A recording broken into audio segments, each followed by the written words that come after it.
Olá, pessoal, estamos de volta. Finalmente, sexta temporada de Sessões de Engenharia. Tem gente que diz que a sexta temporada é a melhor. Assim, que a gente diz, não, desculpa, é uma impressão minha, pessoal, já estou falando besteira. Na minha opinião, eu sempre acho que a sexta temporada são as melhores e que as séries deviam acabar na sexta temporada. Mas, enfim, para infelicidade de algumas pessoas, eu ainda tenho dúvidas para, sei lá, mais uns 15 anos de umas 15 temporadas ainda. Mas, assim, eu sempre deixo bem claro que a Sessão de Engenharia vai acabar um dia, né? Tipo, isso aqui é uma série que eu faço para minha filha, né? Enfim, para ajudar minha filha, já que ela precisar de ajuda, vai estar tudo aqui, tudo registrado aqui. Não só aqui, né? Também baixo, porque eu não sei qual é o futuro, não sei se vou perder esse canal, não sei se vai existir Google daqui a alguns anos e tal, etc. Enfim. A gente vai voltar a temporada, a gente vai comentar sobre arquitetura, né? Arquitetura de software. Tipo, esse aqui, eu já gravei um vídeo sobre arquitetura de software no passado, vou deixar o link aqui, acho que foi na primeira ou segunda temporada, se eu não me engano. Mas nesse daqui a gente vai tentar destrinchar um pouco mais as coisas, e a questão das ondas, a questão dos hypes, as diversas teorias que aparecem para tentar, sei lá, confundir nossa cabeça. E, assim, eu gosto de enfatizar a questão de arquitetura, porque eu me considero engenheiro, não me considero um arquiteto, né? E eu acho que existe meio que enfim, existe algum conflito aí, mas a gente vai discorrer sobre isso aqui. E para voltar para essa temporada aqui, eu trouxe os caras aqui, assim, eu queria fazer há muito tempo um episódio só com os lobos, né? E acho que esse episódio vai ser esse episódio com os lobos. E eu trouxe uma vítima, uma ovelha, para ser detonada por ele, né? Que é o meu refém que está aqui. Vou deixar ele se apresentar primeiro aí. Vamos lá, se apresenta em ordem alfabética, mas começa pelo refém. Vamos lá, Didio. Oi, tudo bom, pessoal? Bom ver todo mundo aqui. Obrigado, Carlos, aí pelo convite novamente. Eu sou o Giovanni Bassi. Eu sou um programador que está curtindo aí um período sabático. Então, agora sou eu, né? Bom, meu nome oficial é Henrique Lobo, mas meu nome é Kiko mesmo. E eu trabalho com... Eu tenho uma empresa e trabalho há muitos anos já com isso que eles chamam de arquitetura / engenharia / desenvolvimento de software, que o nome varia de acordo com o mês, né? De acordo com o que sai. Mas aí a gente trabalha basicamente com isso. E eu sou... Não sei como é que tá meu áudio, né? Se tiver ruim, me avisa, tá bom? Eu sou o Lobão. Da última vez que eu estava aqui, eu estava com cabelo grande. Desde então, cortei, mudei o visual. Meu filho também pegou embalo. Ele nunca tinha cortado o cabelo. Eu cortei cabelo 2 meses atrás, ele cortou. E tô nessa vida de programação há um tempo. E aí eu ainda vou falar no vídeo, mas estão me empurrando agora para uma equipe nova. Criaram uma equipe na empresa que eu entrei, e a equipe é focada em IA, acredita? Aí botaram para... Vai ter 2 pessoas, um cara e eu. Eu tipo, pô, é isso aí. Vai lá e faz IA na empresa. Não importa. Carrega a tua cruz, que todos nós temos que carregar essa cruz, mas faz parte. Uhum. Enfim, vamos começar logo. E, tipo, o que é arquitetura? Primeira pergunta mais simples aí. Vamos lá, o que é arquitetura? Por favor, não citem engenharia. A segunda pergunta vai ser sobre isso. Quero saber só sobre arquitetura. O que é arquitetura de software? Assim, é aquela matéria daquele cara chato que ninguém gosta, que quando chegar, o arquiteto pediu tal coisa, ninguém gosta. Então, vou logo denunciar aqui, viu? Se tem algum arquiteto aqui no meio dos convidados, ninguém gosta de você, na realidade. O pessoal finge que gosta. Enfim, vamos lá. Fica à vontade de responder, porque você é senhor da alfabética. Olha, o que é complicado é que na nossa área os termos eles são muito banalizados. Então, você vê claramente que durante algumas épocas vai se mudando o que significa arquitetura. Então, por exemplo, eu sou de uma época que o arquiteto era simplesmente o programador mais experiente, que eles colocavam, não sabia para onde crescer o cara, chamavam de arquiteto. Tá? Depois teve vendas de arquitetura, teve um período que se vendia muitas certificações de processo, então começaram a aparecer coisas como PSBS, MMI, começaram a popularizar mais. Aí surgem aqueles nomes tipo arquiteto corporativo, arquiteto de soluções, arquiteto de não sei o quê. Então, qual que é o problema? É que quando se dá muitos significados de uma coisa, a palavra perde o significado dentro daquele contexto, né? Então, se você quer continuar nessa vida, pelo menos foi o que eu tive de fazer, eu tive de chegar num consenso com relação a isso. Então, o que eu prego e vendo para os meus clientes e para a minha equipe é que o nosso trabalho de arquiteto é um trabalho de um estrategista que vai resolver problemas de negócio ou algum outro tipo de problema que envolve a construção ou melhoria, ou de alguma forma está envolvido ali o componente do software, dentro do contexto de TI.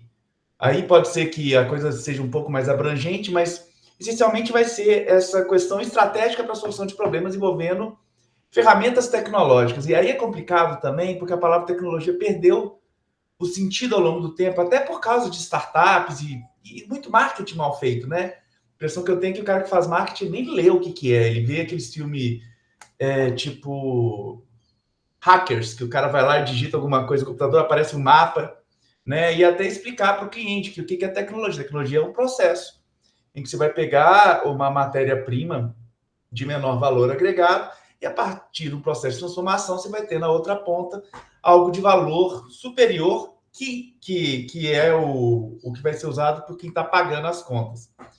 Então, na minha visão, é simplesmente isso. É como você vai fazer essa estratégia para poder resolver esses problemas de negócio, não necessariamente só com software, tá?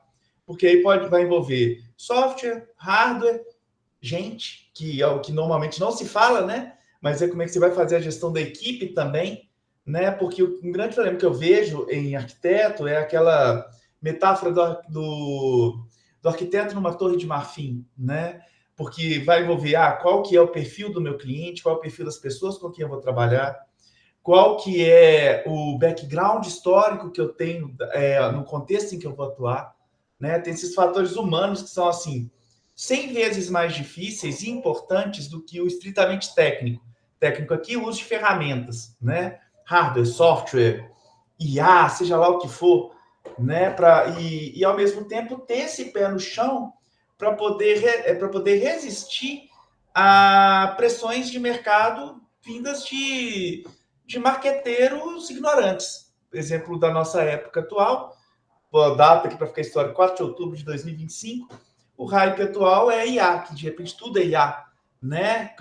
E ter a banca de poder explicar para o seu cliente em português que o problema dele vai ser resolvido seguindo essa estratégia e, ao mesmo tempo, garantindo que, mesmo que você não vá usar o que estiver sendo falado como o grande hype do momento, já tem inúmeros, né? E sempre vai ter, graças a Deus, para dar muito trabalho para a gente. Por que se aplica para entender como que seria essa estratégia?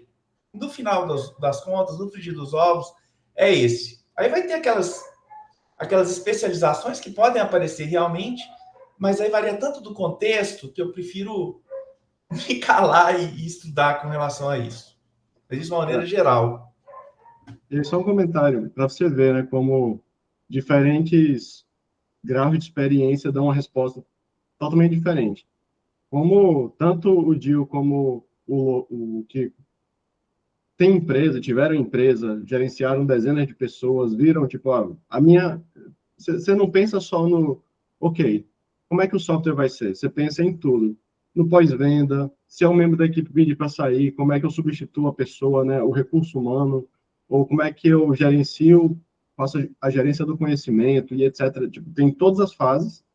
A resposta que eu vou dar sobre a arquitetura em si seria a materialização das ideias e opiniões sobre software na prática, para mim, né? Tipo, eu penso no software construído, que quando você vai discutir arquitetura no nível mais, ok, eu sou programador, eu sou talvez o sênior da equipe, você não pensa necessariamente em todos os custos agregados do TCO, né? De tudo. Tipo, porque, vamos lá, hoje em dia as empresas maiorzinhas são tão esfaceladas, todo mundo fala DevOps, DevOps, DevOps, mas é tão esfacelado que o FinOps está para um lado, aí o pessoal do back-end está para cá, front-end está para lá, produto, aí todo mundo meio que tenta chegar num consenso para evoluir alguma coisa, alguma direção, e aí você acaba materializando isso, essas discussões, essas opiniões, visões de mundo, interesses, no construto final que está sendo rodado no ambiente computacional em algum lugar, de alguma forma.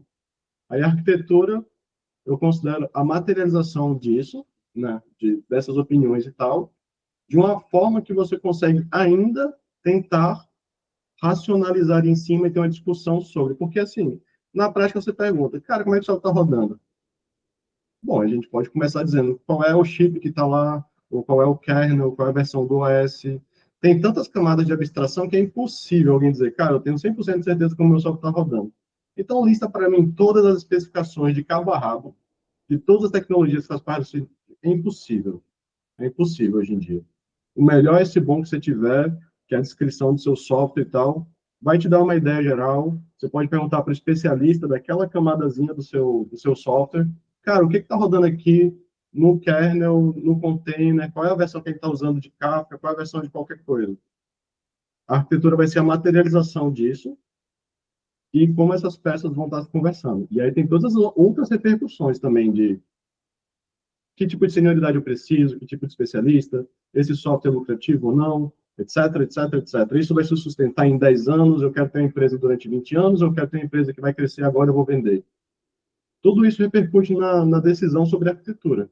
Mas a arquitetura em si eu considero como uma materialização das opiniões e visões de mundo sobre software. Está lá. Tipo, essa arquitetura é o que está concretamente lá. Não era necessariamente o que a gente discutiu uma semana atrás, ou um ano atrás, o que a gente queria, ou o que a pessoa idealizava, é o que de fato existe, e como você consegue abstrair e conversar sobre o que o software está fazendo, está rodando ali.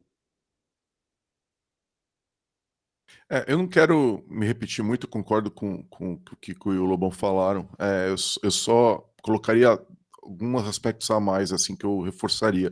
Quando a gente fala de arquitetura de software, você pode falar do processo de arquitetura de software ou do artefato final, os artefatos finais que a gente chama de arquitetura. Você pode falar a arquitetura de software que a gente produziu, você pode falar do processo de construir esses artefatos todos. Eu acho que a pergunta aqui é muito mais na questão do processo, né? E eu vejo, além de tudo que a gente já falou, que a arquitetura é essencialmente estratégia, definição de estratégia. Então, as pessoas que atuam na arquitetura, arquitetas e arquitetos de software, são as grandes definidoras da estratégia do projeto, estratégia técnica do projeto. Tá? Então, elas vão te dizer como a gente vai abordar os problemas, para que direção a gente vai na hora que estiver abordando esses problemas e tudo mais. Né? Então, é o grande processo de definição de estratégia, né? E aí isso engloba o que a gente já falou antes, né? E essa estratégia, ela envolve a tomada de decisões de cada uma dessas áreas que a gente também já falou. Então eu só comentaria esse aspecto, que eu acho que é um dos aspectos mais essenciais, e eu acho que ajuda as pessoas que trabalham com desenvolvimento de software a olhar e entender melhor o que está acontecendo ali quando as pessoas estão trabalhando na arquitetura de software. E qual é a diferença entre arquitetura de software e engenharia de software? Se quiser usar só o termo arquitetura contra engenharia, fica à vontade também. Cara, a ficha caiu para mim lendo o livro do Google. Software Engineering at Google. Tem esse livro, é mais ou menos esse o nome. Depois busca no YouTube, no Google aí. Software Engineering, Google, você vai ver esse livro. E ali que eu entendi o que eu fazia na vida. Foi muito engraçado, assim. O processo de engenharia é aquele processo que você vai lidar com o processo. Engenharia é processo. Como que você vai organizar o processo para a construção da revolução, o termo que ninguém usa no mercado, que é o descomissionamento de software, entende? Então, você vai entrar... É engraçado isso, né? Ninguém fala sobre descomissionamento de software, mas tão importante quanto. E o cara que vai se preocupar com esses processos, tá? Então, isso pode ranger desde o mais perigoso deles, que são as padronizações, que tem que tomar aquele cuidado enorme de nunca esquecer que você lida com gente é foda, a gente cria coisas boas, né? Passando até pela parte do processo mesmo. Como que eu posso criar aqui uma pipeline, né?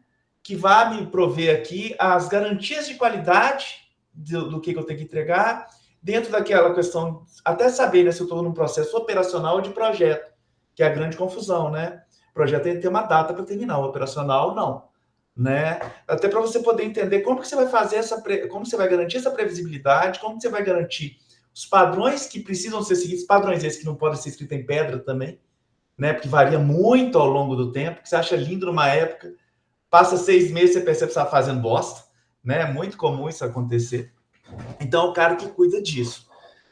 E aí entra aquela coisa complicada, né? Porque é o cara que vai também, o engenheiro, ele vai tratar também até de como, às vezes, a equipe se relaciona, a equipe de software se relaciona. Então, por exemplo, como que o QA se relaciona com a equipe que está trabalhando de desenvolvimento, né? Como que vai ser o meu processo aqui para obtenção de requisitos? que aí vai desde o mais extremista possível, que em alguns contextos até faz sentido, que é aquele quando o cara pensa em células dentro de uma empresa. Ah, eu tenho a célula aqui de obtenção de requisito, a célula do cara que programa, a célula do cara que... Isso aí funciona em um contexto muito limitado, até para uma visão mais aberta, em como que você vai definir a organização interna, o organograma da sua empresa. Ah, como é que vai ser isso?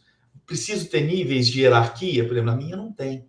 Na minha empresa, por exemplo, não temos isso, a gente conseguiu se livrar disso. Ou faz sentido existir um nível hierárquico que você vai atuar, entendeu?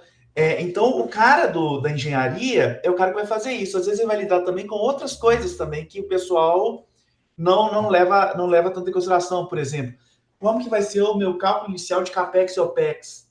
Né? Que é outro ponto importante. Como que eu lido, por exemplo, com o conflito de um mundo que quer o que se chama com ágil, ao mesmo tempo com o seu cliente que quer saber quanto que ele vai pagar? É o conflito eterno que você vai ter que lidar. Então, todas essas questões relativas ao processo são relacionadas ao trabalho do engenheiro de software. Claro, ele também pode programar, entendeu? Mas a parte de engenharia é isso. Eu tenho a sorte de ter isso muito claro, porque meu primeiro emprego de TI, de verdade, assim, foi justamente lidando com engenharia de Minas, que eu pude ver pela primeira vez, entender o que era o trabalho de engenheiro de processo, assim.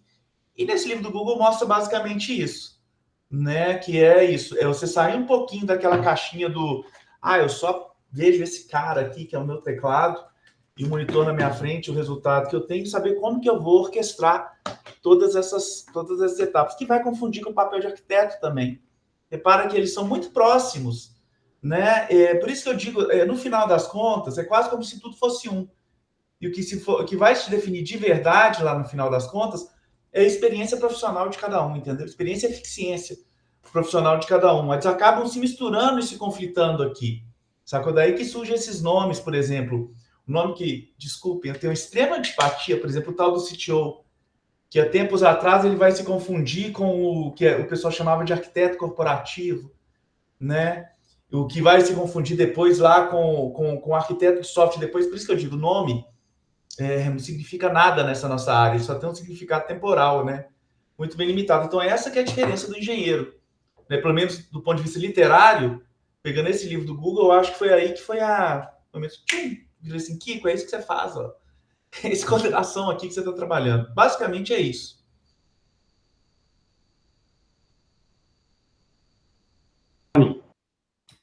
Eu acho que assim, a gente. Eu vejo que o trabalho de engenharia, o Kiko falou um negócio que eu não sei se eu entendi direito, mas tipo, para mim o engenheiro tem que codar, né, entendeu? Se não tá, tem. Então, assim, eu não faço diferenciação entre engenheiro de software, desenvolvedor de software, programador, codificador, é tudo a mesma coisa.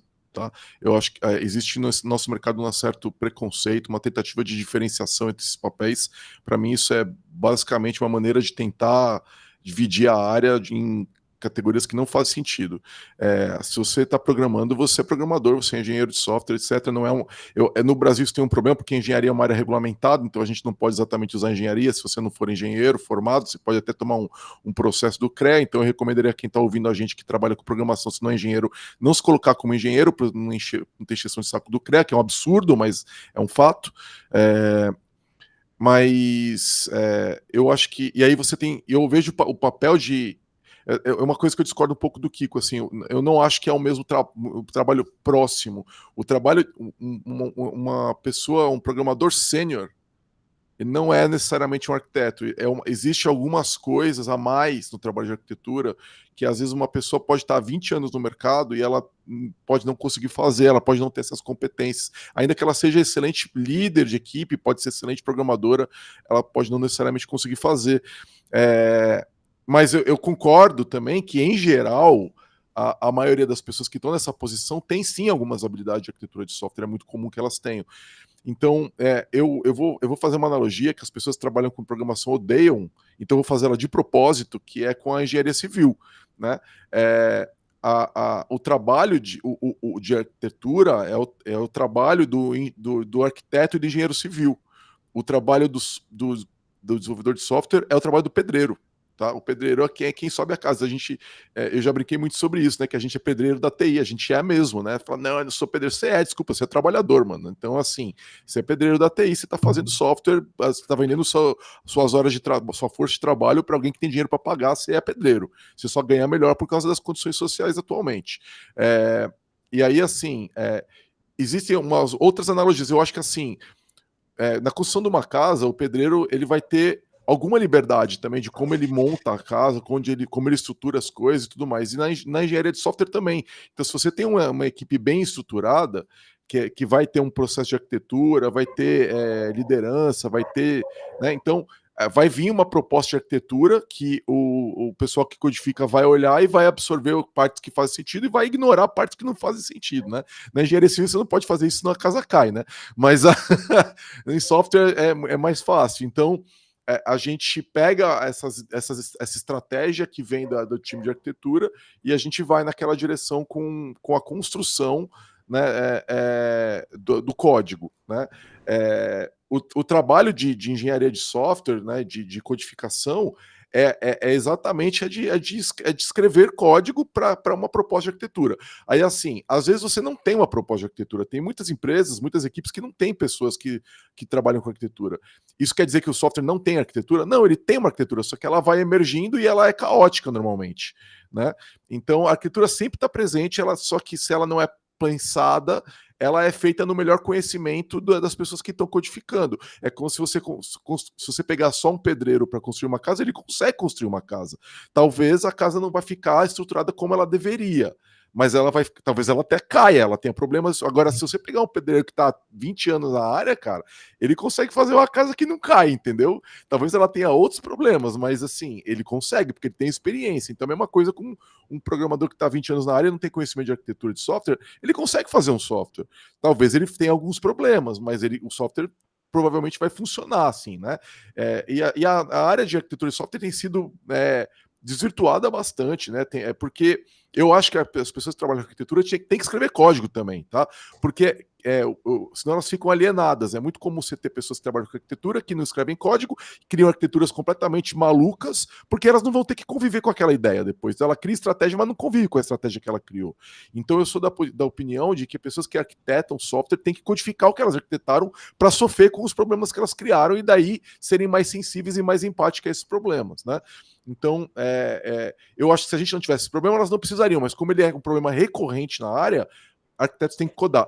E também tem outro problema, tá? As pessoas ficam desconectadas com a realidade do mundo de programação, então elas não entendem mais as ferramentas novas, então se elas não estão codando, elas não sabem mais exatamente quais são as oportunidades e tal, então elas têm que estar codando, tá? E aí é nesse processo, nessa interação de ida e volta que a gente constrói o software, né?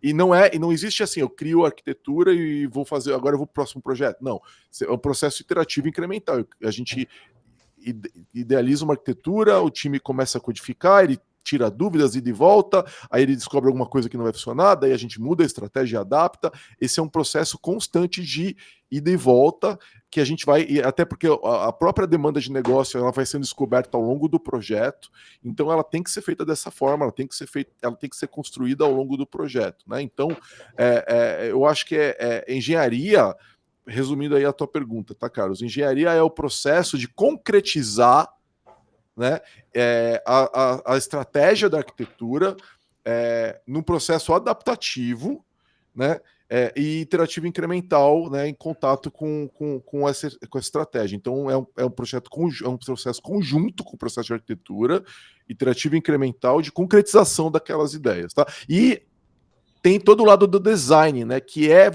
design, sendo bem simplório, é basicamente encher os buracos que a arquitetura não encheu, certo? Então, assim, ela cria as macro ideias, as macro estratégias, e aí vai faltar um monte de coisa que ainda às vezes, ainda são ideias de estratégia, ainda são propostas de estratégia, só que são num escopo menor. Então, isso é o que a gente vai chamar de design, como a gente vai resolver um problema num escopo um pouco menor de escrita de código especificamente, tá? Eu acho que eu vou até além. A fala do Giovanni é muito interessante, porque é o seguinte, eu não consigo ver no mundo atual, pelo menos dentro do mundo que eu estou, ele é diferente do que vocês estão, o papel do arquiteto como um fulano isolado dentro da empresa. Porque, claramente, a arquitetura ela tem momentos que ela aparece mais. Não gosto de usar aquele gráfico das baleias clássico do Rupp, porque com o tempo ele se mostrou meio bem defasado, né? Mas eu acho que tem muito aquele gráfico, apesar dele não ser mais tão real, ele mostra muito algo que ficou no background cultural de todo mundo, né? Que o arquiteto ele é o cara que vai aparecer no início e desaparece no final. E eu acho interessantíssimo na fala do Giovanni é que ele vira e fala uma coisa muito bacana, que é que todo mundo tem que codificar. E tem mesmo, porque o que acontece? O arquiteto que não programa, ou, sei lá, quem que é esse cara? Por isso que eu digo que a arquitetura e engenharia, os nomes eles não fazem muito sentido quando você pensa num mundo mais amplo assim. É o mesmo cara que vira para o seu cliente e fala, não, se você usar esse trem aqui, olha que legal. Você pega esse editor aqui que tem uma IA junto, pede para ele implementar, ele vai resolver o seu problema de imediato. Manja. Esse cara, ele recebe um salário de 5 dígitos aqui no Brasil para falar esse tipo de absurdo, né? Olha o dinheiro sendo jogado fora. Né? E aí, depois o cara é chamar de CTO. Né? CTO de cu é rola. Então, assim, então tem essa preocupação. E o que eu acho interessantíssimo é um termo que se perdeu no tempo, que é extremamente valioso e eu acho que fala muito sobre a realidade social do brasileiro. Vou falar do brasileiro porque eu nunca morei fora, não sei como é que é. Mas eu posso falar especificamente do mineiro, pelo menos, que é meu mundo aqui em Belo Horizonte, apesar de eu ter clientes no Brasil inteiro. É o sumiço da palavra implementador, que é o cara que unicamente programa sem se preocupar, às vezes, com a arquitetura. Chega um spec para esse cara e ele faz isso. As pessoas têm vergonha de dizer que são implementadores e esse profissional ele é valiosíssimo. Porque, por exemplo, se você tem um expert, dá um exemplo real aqui, um expert em Visual Basic 6. Caralho, ninguém programa em Visual Basic 6. Pois é, mas se eu tenho um monte de sistema feito em Visual Basic 6, que um profissional que conhece bem Visual Basic 6 tem um valor extremo. Mesmo que ele não pense em arquitetura, no ponto de vista de uma granularidade menor, de uma abstração maior, sabe? Esse cara ele é extremamente importante. Um excelente programador de C para embarcado, por exemplo. Esse cara é excelente, mas culturalmente a pessoa se sente mal em dizer que ela simplesmente programa. Isso é uma coisa que eu vejo. Porque é um mundo diferente do mundo de eventinhos em que as pessoas vão no evento. As pessoas que vão no evento, no TDC, cara, aquilo ali é uma fatia muito pequena da realidade. Quando você vai nas empresas ver. É outro mundo, sabe? Então você encontra uma infinidade de pessoas com problemas de autoestima totalmente artificial, tá? Por exemplo, uma das especialidades que eu tenho, coisa que eu conheço bem, é Grails. Quase ninguém usa mais Grails hoje. Em diversos contratos que eu tenho, eu tô atuando lá como um puta implementador. Entendeu? Porque eu sei como resolver os problemas do cara que tem o Grails 1 no momento que ele tem o Grails 7. E isso tem um valor imenso. Eu não tô atuando lá como um arquiteto. Estou resolvendo um problema estritamente técnico. E isso se perdeu aqui por uma coisa. Igual o cara que se sente mal por ser chefe de cozinha. Mesmo que o cara receba um salário de 6 dígitos. Entende? Tipo assim, é uma questão social diferente, por exemplo. Igual histórias que eu escuto da Finlândia, que o dono do banco almoça na mesa do lado do cara que vai à rua. Tem alguns países que parece que acontece isso. No Brasil não consigo ver acontecendo. Sabe? São profissões que têm o seu papel, que isso é importante. Então, eu acho que esses aspectos sociais entram aqui também, sabe? Para o cara poder falar. Quando eu digo, por exemplo, que lá na minha empresa eu cortei esse lance de hierarquia, é porque, na prática, o cara sempre vai ser arquiteto, programador. O termo desenvolvedor, por exemplo, na nossa área, eu acho que foi péssimo. Porque ele tentou pegar várias coisas e jogar num ponto só. Talvez uma tentativa de reduzir custos operacionais de RH, não sei. Assim como teve o termo full stack, né, que só surge full stack quando vai para as agências de publicidade, que o carinha programava em JavaScript, aparece o Node e aproveita essa força de trabalho para poder atuar no back-end também. Vai economizar uma grana aqui, opa, full stack. Quando aparecer, você vai, mas a gente já era isso. Não, então, acho que tem esse aspecto social também. Mas esse negócio do full stack, eu penso ele como a repaginação do webmaster dos 2000. Eu era webmaster. Esse também. Termo se perdeu na história da trajetória da nossa área no Brasil. E na empresa mesmo que eu trabalho agora, eu tiro onda. No Slack, quando o pessoal fala... Porque, assim, todo mundo hoje em dia usa alguma estratégia de GitOps, tipo, etc, etc, etc. Cara, eu lembro como se fosse ontem.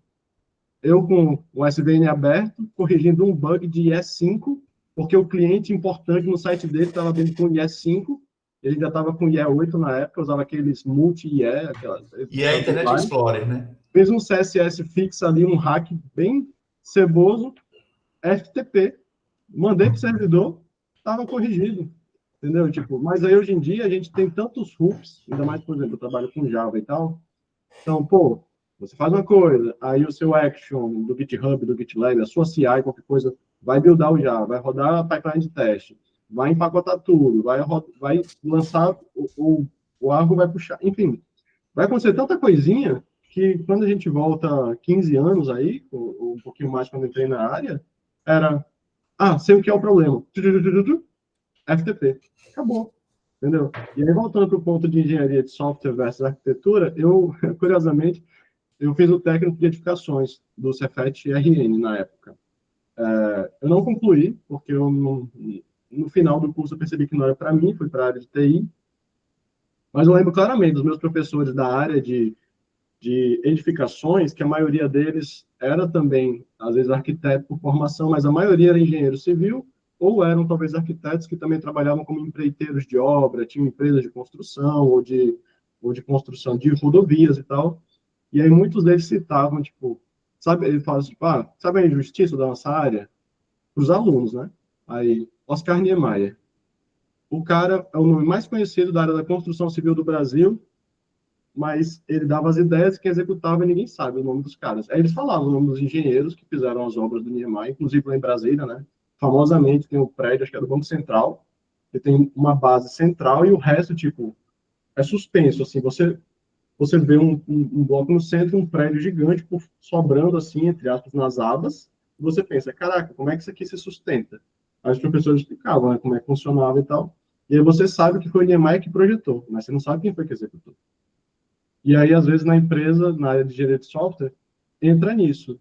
Em muitos lugares que eu já passei, você muitas vezes sabe o nome, todo mundo sabe o nome do arquiteto, e aí tem cinco pessoas na equipe executando aquela arquitetura e parece que são mais substituíveis, né?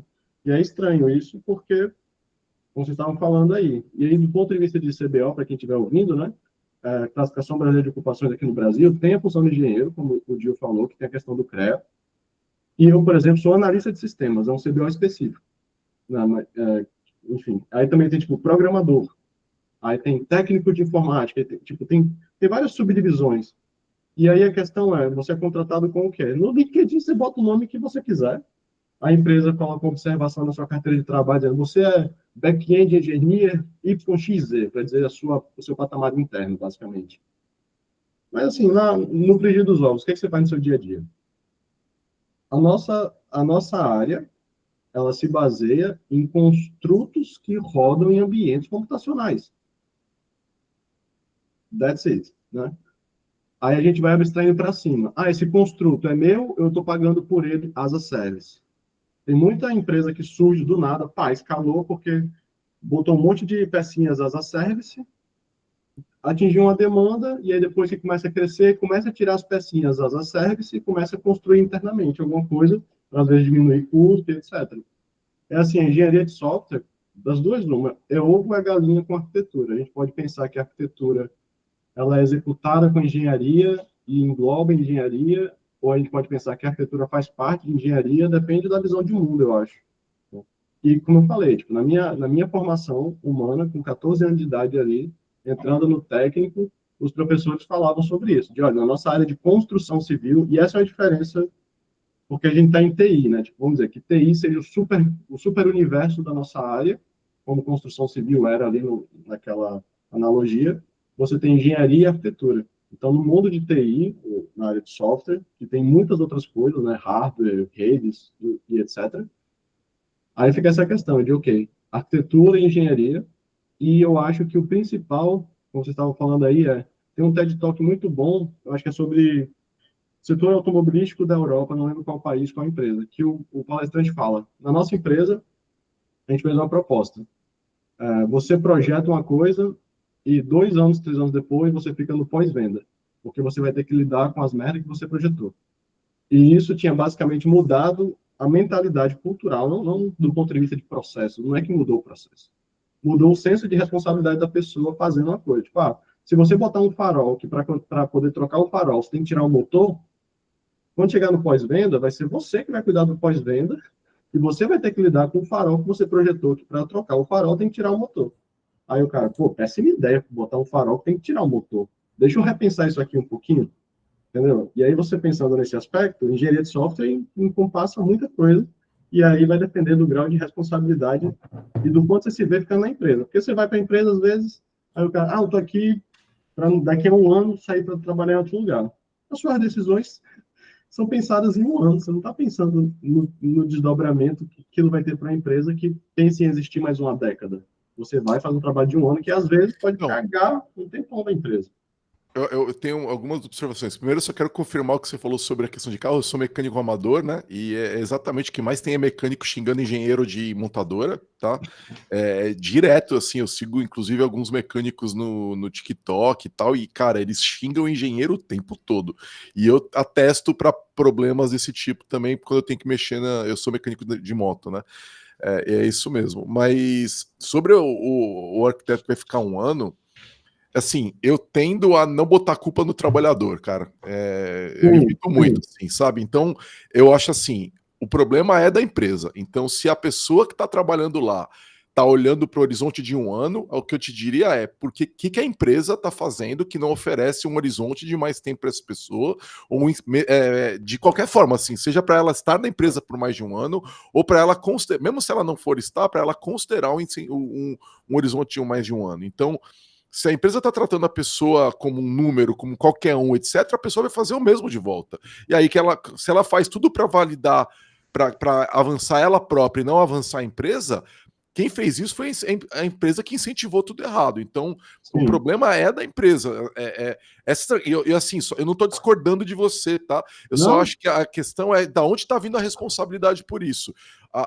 Todo mundo funciona com incentivo, do CEO a pessoa lá da ponta.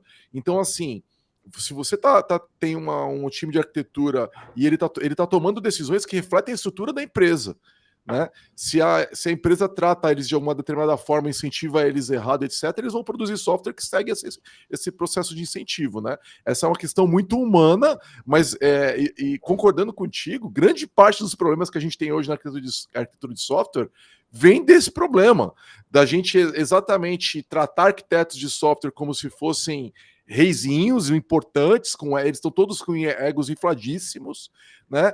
Com salários muito altos, e não convivem com os problemas que eles criam, né? Então isso está na raiz dos problemas. E assim, esses caras criam ideias absurdas que aí que eles não vão ter que codar, e aí quem está codando está tendo que sofrer com isso. Então é a grande parte do problema mesmo. Eu acho que a dissonância cognitiva ela começa também quando, por exemplo, você vai numa empresa estabelecida, tipo, se eu for trabalhar na iTexto agora com aqui, a empresa já existe há quanto tempo? Tipo, 15, 20? A atual 10. Existe uma outra que era só eu. Vamos dizer, a empresa existia há 10 anos, então teve vários ciclos, deve ter gente que está com o Kiko há muito tempo, e aí o que eu não estou dizendo da empresa dele, mas em empresas que eu já percebi, é que existe um núcleo que está na empresa há muito tempo, que você considera quase como os permanentes, certo? Como essenciais, pessoal que tem muito conhecimento de casa, tomou excelentes decisões no tempo passado e tal, e aí às vezes eu chego na empresa agora, e aí eu vejo que, para hoje em dia, para o dia a dia de quem está aqui, eu vou ter uma ideia, e a ideia empiricamente pode ser uma ideia muito boa, mas aí eu coloco a ideia, e aí, por exemplo, nem o Kiko, nem nenhum dos permanentes conhece aquela forma de fazer aquela coisa, que talvez seja a forma do hoje de fazer aquela coisa, e eles estão apegados à forma de quando eles fizeram, de quando eles executaram, de quando eles conseguiram escalar a empresa para o nível que a empresa está. Eles pensam, cara, tudo bem, o Lobão está dando uma boa ideia e tal, mas a gente não sabe fazer isso. E se o Lobão decidir sair para outro lugar, aí tipo, fica entre, é a forma certa de fazer no hoje, mas a gente não domina. E aí, a gente faz a coisa correta nova, ou a gente segue mais um pouco com que todos nós aqui conseguimos resolver se for necessário? E o que eu vejo, às vezes, em muitas organizações, é a dificuldade de passar o bastão ou de renovar geracionalmente as pessoas e a forma do trabalho. E aí que é o problema, porque, pô, a gente começou a empresa 10 anos atrás e, pô, a gente subiu e a gente está aqui, a gente fala... E a nossa forma de fazer é essa. E, de repente, você percebe que há 5 anos atrás, quando o último dos permanentes saiu da função de chão de fábrica e subiu para um pouquinho mais na organização e se afastou do código, o código estagnou.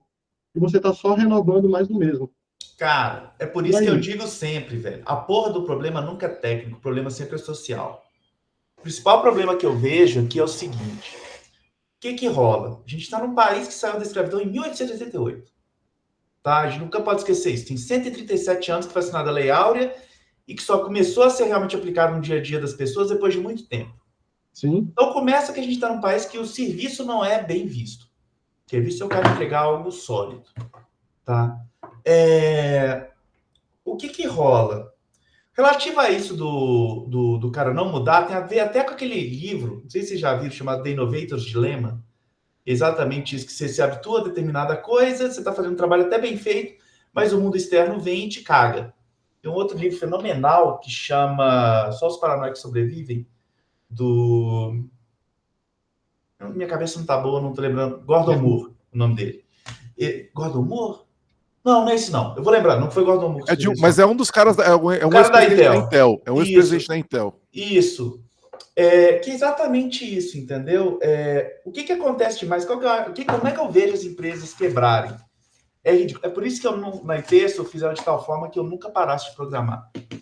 O cara que vai gerenciar esquece como é o dia a dia do chão de fábrica. O cara que esquece como é que é o dia a dia do chão de fábrica, ele não sabe das dores de quem está realmente produzindo valor na empresa. Ele não sabe como é que é operar uma ferramenta, por exemplo. É o cara que vira para o programador e fala: pô, mas por que você não fez isso? Na minha cabeça é tão simples. Isso, Andy Grove. Esse cara, tem uma época, eu virei fã dele, eu li tudo dele. Ele tem uns livros fenomenais de gestão. Ele que cria o conceito de OKR, por exemplo, é ele.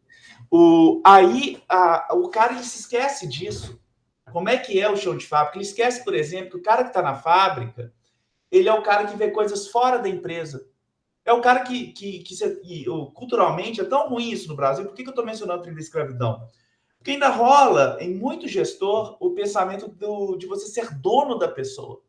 Então não aceita, por exemplo, que o trabalhador faça freelancer por fora. Cara, lá na empresa, a primeira coisa que eu faço, pelo amor de Deus, faça freelancer por fora. Porque o cara, ele traz coisas novas para você. Esse livro do Paranoide, do Só os Paranoicos Sobrevivem, ele é genial porque é justamente isso. Ele vai mostrando como que o gestor, ele para de ouvir esses sinais que vêm de fora. Tem até a ver com o assunto o assunto original disso aqui, que é os 5 segundos que o moço lá do vídeo fala algo que realmente interessante, que é o quê? Os sinais que vêm de fora, que eles vão sendo ignorados. E isso vai ruindo a organização ao mesmo tempo, junto com o fato do gestor que deixa de ser engenheiro. Então você pega, por exemplo, e eles começam a dar mais ouvido, não ao cara que está lá sofrendo para a plataforma rodar, o cara que está nas vendas, ele passa a ouvir o cara do marketing. Ah, não, fulaninho do marketing. Porque o que acontece? O fulano do marketing, ele fala muito mais bonito que qualquer um. Ele é muito mais bonito, o cara não fede, o cara tem a barba perfeita, o cara usa palavras trend. O que eu mais pego com o cliente, por exemplo? É batata. Ele diz: não, Kiko, encontrei um cara aqui, ele é fenomenal, nós vamos com ele. Vou ver o discurso do cara, a impressão que eu tenho é que o cara fala 5 idiomas ao mesmo tempo. Você não entende uma palavra que o cara fala, é só buzzword. Buzzword. 500 assim, em sequência. Conteúdo muito pouco. Entendeu? Deixa eu te interromper rapidinho. Eu só quero... depois tu continua o teu raciocínio, porque eu quero falar uma coisa, eu não quero perder. Que eu acho que vocês definiram muito bem, assim, quem está assistindo a gente e olhar a conversa dos três, dá para ter uma ideia legal do contraponto, de fato mesmo. Eu até olhei assim, não preciso acrescentar muita coisa aqui não, entre arquitetura e engenharia. A única coisa que eu quero acrescentar é o seguinte, que eu quero aproveitar esse gancho do que você está falando aí, Kiko, é que é o seguinte, a engenharia, na engenharia tu não tem opção de errar. Ah, minha opção eu vou errar. Tá entendendo? E o que é que garante que tu não vai errar na engenharia? O que garante que tu vai errar é o método científico. É o método científico. Então, o David Farley, ele cita muito bem isso quando ele tenta definir engenharia na nossa área. Então, precisa ter um método científico. E isso daí, por que eu estou puxando o esse novelo daí, esse fio do novelo do que o Kiko falou. Porque ele está falando uma coisa que o arquiteto não é obrigado a seguir o método científico. Ele pode seguir isso e vou seguir aqui, sei lá, o marketing. Eu vou seguir né, um hype, vou seguir alguma coisa, né? E o arquiteto ele tem essa liberdade horrível, né? De tentar propor uma coisa que não é atestada cientificamente. E aí, quando a pessoa de engenharia vai implementar, aí dá ruim, né? Eu ia falar um palavrão aqui.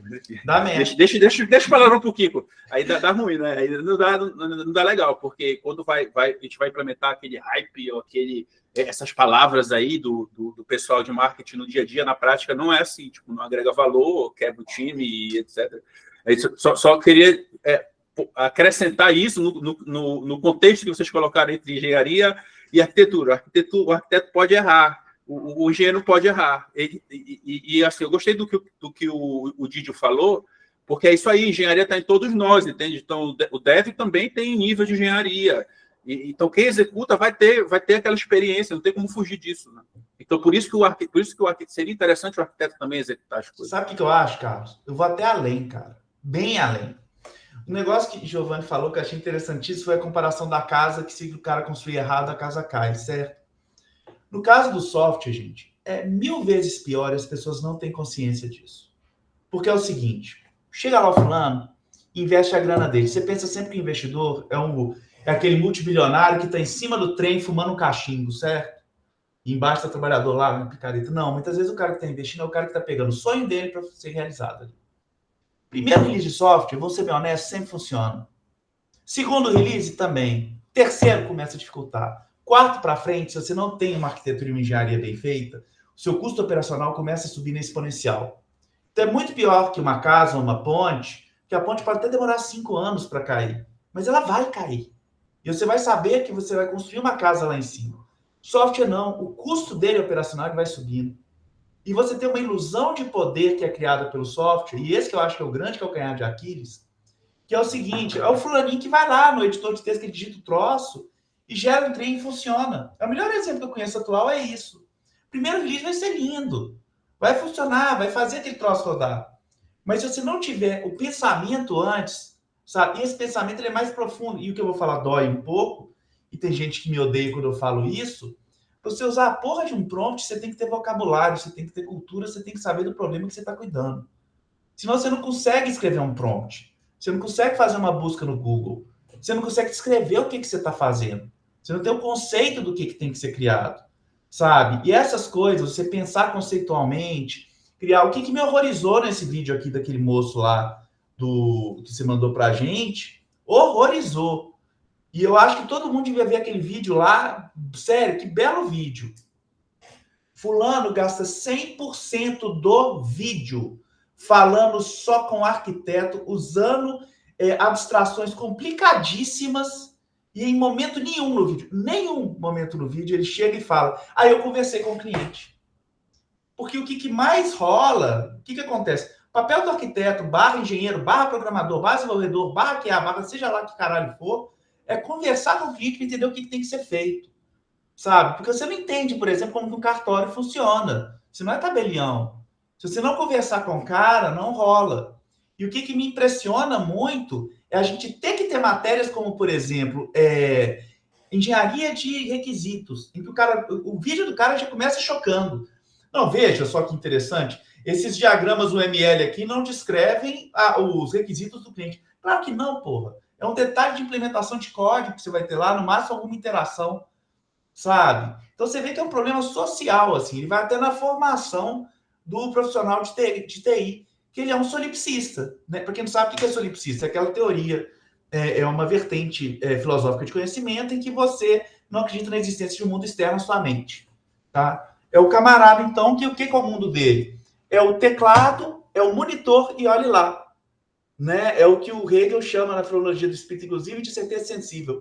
É o cara que você escreve para ele um bilhetinho de manhã e fala assim, olha, o sol está no céu. Ele pega o bilhetinho dele às 9 da noite, dependendo de onde você está no planeta, olha para o bilhete dele e fala, olha, o sol está no céu. Aí quando ele olha sobe a cabecinha assim para olhar, ele vê a lua. E aí ele entra em crise. Então tem um problema de formação aqui. Eu acho que esse vídeo é interessantíssimo, que ele mostra isso de uma forma clara. Em nenhum momento ele fala no mundo externo de diagramas e padrões e como que você lida com a vida, que é a base dos problemas que você tem de arquitetura barra engenheiro. Resumindo, o que se chama muitas vezes de arquiteto barra engenheiro, que é o que faz a merda, que faz o Giovanni lá na moto dele xingar quem fabricou aquele troço sem parar, é o camarada que ele não sai do mundinho interno dele, não conversa, não usa as coisas que fazem, que os americanos gostam de falar de eat your own food, eat your own dog food, uma coisa assim, eles têm um negócio assim, meu mineirês não me deixa falar com a pronúncia certa, ele que se isola do mundinho dele e não vê isso, e para o meu horror ainda ganha 5, 6 dígitos por mês para isso, sabe? Então, esse que eu acho que é o problema principal de software, é a galera que não conversa. Eu não achei o vídeo do cara ruim, não. Aliás, até é importante falar que a gente não falou o nome do vídeo ainda. O Carlos mandou pra gente um vídeo de um cara, não lembro o nome do palestrante lá, mas é sobre teoria da residualidade, né? Então, ele vai aplicar essa ideia, que é uma ideia filosófica, a projetos de software. Ele também traz alguns outros conceitos interessantes, teoria da complexidade e tudo mais. Eu gosto bastante, tá? De quando alguém se propõe a fazer um negócio assim tão ousado, né? E tenta cruzar conceitos filosóficos com a área de tecnologia. Há uns quase 20 anos atrás, junto ao movimento de agilidade aqui no Brasil, a gente estava tendo muita discussão sobre teoria da complexidade e até hoje, né? Então, a questão do framework lá do Knovin e mais um monte de outras ideias eu acho extremamente válidas, tá? E eu acho que a proposta que ele faz de avaliação, de crítica a uma arquitetura de software usando o método da teoria da residualidade, eu achei interessante, assim, eu acho que é uma ferramenta que pode ser útil, né? Eu acho que ele incorporou, viu, que é um vídeo de 45 minutos, né? Então não dá para o cara também fazer muita coisa ali, mas assim, eu acho que ele incorporou a questão do cliente, quando ele fala, por exemplo, dos casos de ele encontrar um problema do cliente, ele incorpora isso na análise dele ali. O cara, né, que põe carne no negócio para carregar. É muito interessante, assim. Então, eu acho que é uma abordagem interessante para criticar uma proposta arquitetural. E eu acho que ele tem alguma razão quando ele fala que pessoas experientes em arquitetura de software fazem aquilo no feeling, né? Então ele começa o vídeo falando isso. Quem arquitetas de software mais de sucesso, experientes e tal, quando você pergunta por que os softwares que eles arquitetam funcionam, eles não sabem dizer, eles explicam que é feeling, e ele tenta concretizar isso.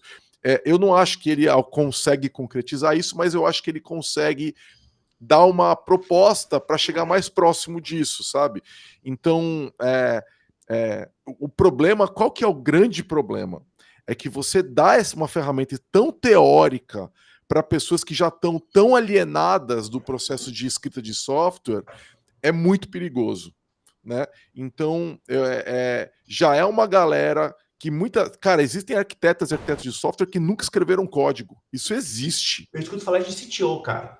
Isso existe, tá? Eu sei de bancos que tem esses casos, tá? Isso é um absurdo completo. Você quer dar um tiro no seu pé, botar uma pessoa para criar estratégia de escrita de software sem nunca ter escrito software, cara. Sabe? É uma loucura completa. Currículo, né? Fez na graduação, porque tem concurso, né? Por exemplo. Na graduação, você faz alguns softwares para disciplina, faz alguma coisinha bem pequena, aí você estuda bastante, passa no concurso para ser arquiteto de software no tribunal, no judiciário, no que quer que seja. E alguma coisa que entra por concurso. Você tem um diploma, pouca experiência, muito conhecimento teórico, passa numa prova. Aí você chega lá, agora você... a gente vai fazer a alteração do nosso grande sistema aqui. Pior, é um cara inseguro que quando recebe qualquer crítica dá pau. Mas aí a questão é assim, a pessoa vai falar, não, mas na engenharia civil, na arquitetura civil, a pessoa não é pedreira antes. Só que aí é onde a analogia termina, né? E vamos falar a verdade, né? Engenheiros vão para a obra, né? Eles estão acompanhando a obra, eles estão vendo os pedreiros trabalharem. Então, sim, você não pode estar completamente alienado. Arquitetos, menos, né? Eu acho, né? Eu sou um pouco ignorante nessa área, assim, mas... E o mundo material é mais fácil de acompanhar, de escrutinizar, né? Você tem todo mundo tá ali olhando, tem câmera, tem fiscal de obra. Tem não, mas se você for falar com o pedreiro, eles vão te falar que os engenheiros e arquitetos têm ideias que são inconcretizáveis. Eles falam, não, cara, não dá para fazer isso que você está desenhando aqui, e tem que ter um processo interativo também com o engenheiro, né? Então, você vai construir uma casa, muitas vezes o pedreiro vai falar, não dá para fazer isso que você está propondo, entendeu? Então, isso também acontece, isso eu sei que é um fato, tá? Isso também acontece na engenharia civil, né? Talvez, eu não sei como é que é para grandes prédios e tal, mas para construção de casa isso acontece, tá? Então, a questão é a gente ter uma pessoa inexperiente vendo, que não tem experiência prática na construção de software, na escrita de software e tal, fazendo propostas estratégicas, e aí essa pessoa vai lá e vê esse vídeo da teoria da residualidade, ela vai ficar ainda mais abstrata, e isso é perigoso. Mas para uma pessoa que é um arquiteto de software de verdade, que está participando do processo de escrita de código, que tem experiência passada vivendo esse dia a dia, né? Aquilo é uma ferramenta que pode ser útil, que pode virar e falar, porra, eu vou tentar incorporar essas propostas. Porque o que ele está basicamente falando é tentando trazer o futuro para o presente, certo? Ele está basicamente, resumindo para quem não quiser ver o vídeo, ele está falando, cara, tenta antecipar as coisas que podem vir no futuro para hoje. Só que mesmo isso, e ele dá uma dica de por que isso é perigoso, né? No começo do vídeo ele toca nas questões de teoria da complexidade e ele fala que se você for muito para um canto, você vai entrar no processo do caótico. Quando você entra no caótico, entra naquilo que você falou, Kiko, que os custos de construção ficam absolutamente fora de controle, né? Então ele dá o exemplo disso com microserviços, né? O que faz muito sentido, inclusive. Mas qual que é o problema? É você ir tão longe no processo de abstração, etc. e tal, que tentar tanto antecipar o futuro, que você cria uma arquitetura mirabolante para resolver um problema que hoje é muito pequeno.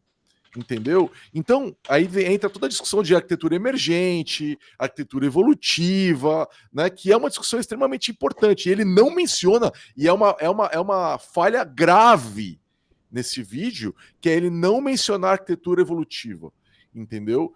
Então, ele dá dicas, mas ele tinha que ser mais explícito naquilo, porque senão dá a impressão que você tem que fazer na V1 do seu software uma proposta arquitetural que vai incorporar todas as possibilidades de futuro, né? E não você tem que fazer uma versão que é capaz de evoluir para todos aqueles lados que você precisar, né? Então, você começa um software para uma proposta de negócio inicial. Você não sabe se essa proposta de negócio vai evoluir, né? Você não sabe se você vai ter mais usuários, você não sabe se a sua demanda de negócio vai mudar, você não sabe se ela vai integrar com outros softwares que você tem. Você não sabe ainda. Então você tem que construir para a demanda que você tem hoje, mas preparado para crescer para a demanda que você tem amanhã. Agora, todo mundo que trabalha com arquitetura de software e é um profissional sério, sabe disso. Sabe? Então você tem os malucos que vão tentar antecipar tudo e na V1 entregar tudo, que é uma insanidade, e essas pessoas trabalham em grandes bancos em geral, né? Por isso que esses projetos demoram pra caramba para sair, porque eles estão tentando antecipar todas as possibilidades, né? Ou você vai criar um negócio que não vai evoluir, então você faz uma arquitetura ruim, porque ela é engessada e não consegue crescer, ou você faz uma arquitetura que é passível de evolução. Certo? Então a proposta dele vamos criar ele não fala isso, mas vamos criar um projeto que é possível de crescer, certo? Que permite evolução, certo? E vamos tentar antecipar que evolução é essa fazendo alguns exercícios, entendeu? Do tipo, eu posso ter um número maior de clientes, eu posso ter um problema no uso da aplicação desse tipo, eu posso mudar, ter que pivotar para tal lado, eu posso ter... Então vamos tentar fazer uma discussão sobre essas possibilidades que ele chama de atratores, isso vem de teoria da complexidade também, né? E estressores, e vamos tentar ver quem são esses caras para ter essa conversa. Então, assim, eu acho que tem um lado ali onde ele quer parecer inteligente. Quando ele vai trazer... Ele quer parecer inteligente. Então, quando ele vai... Ele poderia ter tornado essa proposta falando assim, olha, as bases teóricas que eu estou trazendo isso aqui são essas. E aí ele entrega um conteúdo muito mais objetivo e que é mais fácil de absorver. Sabe que Mas é a ele impressão que eu tenho? ele quis trazer punhetação teórica para aumentar o próprio valor. E eu entendo, assim, quando você está estudando um assunto, ele deve ter estudado todos esses assuntos, e ele achou do caralho. Eu entendo você achar do caralho. Só que as pessoas que estão vendo a sua palestra, elas não têm que ler aqueles livros que você leu. Você tem que entregar aquilo de uma maneira que elas possam trabalhar e entregar, olha, se você quiser aprofundar mais, tá aqui da onde eu tirei essa porra toda. Entendeu? E ele não precisa entregar as entranhas do que ele estudou, certo? E assim, ele pode ser que ele seja só um palestrante ruim, que não sabe fazer esse trabalho de mastigar isso para a audiência dele, ou pode ser que ele esteja querendo aumentar o próprio valor, falando, olha só como eu sou inteligente, eu estudei teoria da complexidade e agora eu quero contar isso para vocês, entendeu? E assim, cara, eu vi palestras 15 anos atrás, 20 anos atrás, sobre teoria da complexidade aplicada para software, onde o foco era teoria da complexidade. Beleza. Do caralho. A pessoa, ela até dava dicas de como é que você vai aplicar isso em software, mas esse não era o foco. Então você sabe que você está indo numa palestra sobre isso, sabe? Saiu de lá, mano, faça a tua lição de casa para entender como é que você vai aplicar essa merda. Eu acho que você foi no ponto, Giovanni. Eu acho que ele é péssimo palestrante, porque no segundo vídeo ele até traz suporte, que é um segundo carinha francês que vai palestrar com ele. Porque a teoria dele é até interessante, cara. Que o software vai evoluindo e o que ele chama de resíduo, né? É que vai chegando no mundo externo e vai tocando fora módulos que às vezes não atendem o que o cara precisa. Então, o que sobra no software é o que vai atendendo ele no médio e longo prazo. Ele mostra, inclusive, que é uma pena, porque eu acho que essa palestra podia ser 15 minutos. E seria uma palestra tão foda quanto aquela que o DHH fez quando ele lançou o Ruby on Rails. Não, igualmente útil. Igualmente, e talvez até mais útil, porque ela tira as coisas que não precisa, né? Seria apoteótico, porque o que acontece? Ele tem a arrogância de falar que ele está mudando o paradigma de arquitetura, né?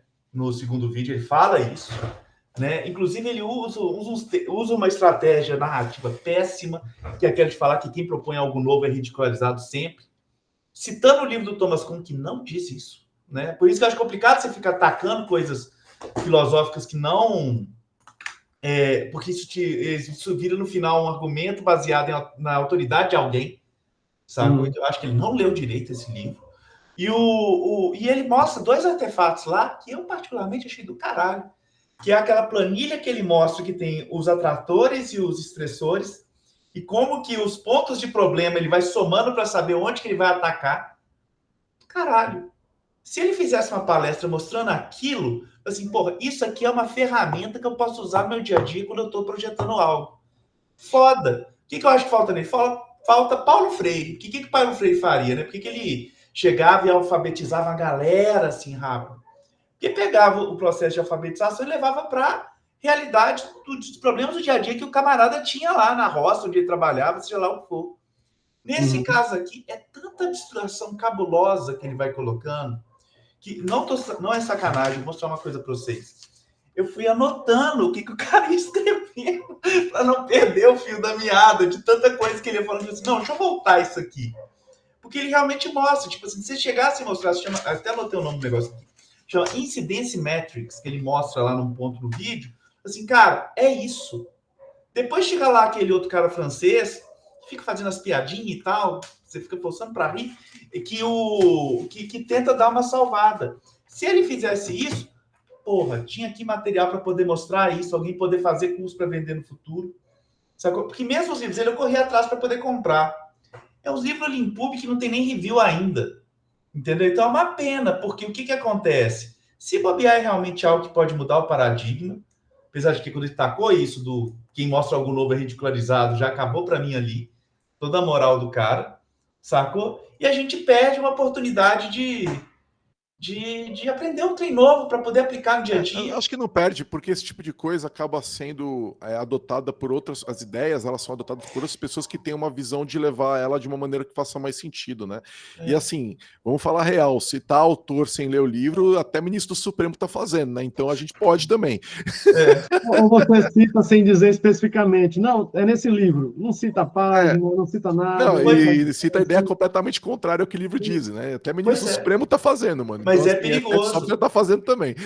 Porque eu sei, enquanto consumidor daquele negócio, cara, você acredita no que o cara tá falando. A gente tinha um professor que falava que a mentira só existe porque a gente espera ouvir a verdade.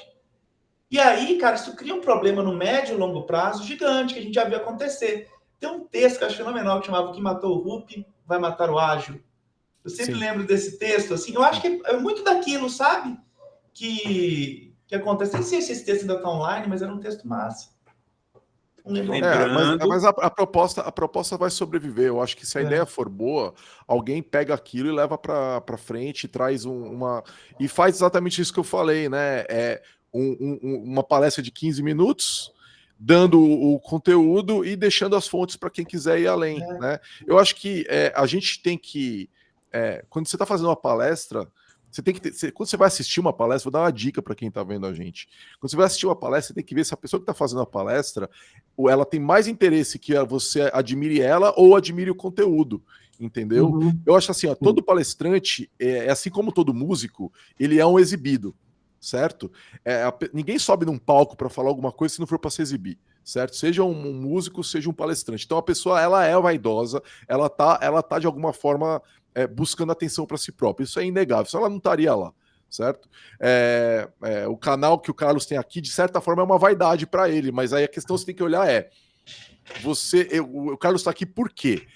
Só para se exibir? Não, ele tem um interesse além disso, entendeu? Mas todo mundo que tem um canal no YouTube tem esse canal por esse motivo, por esse motivo também.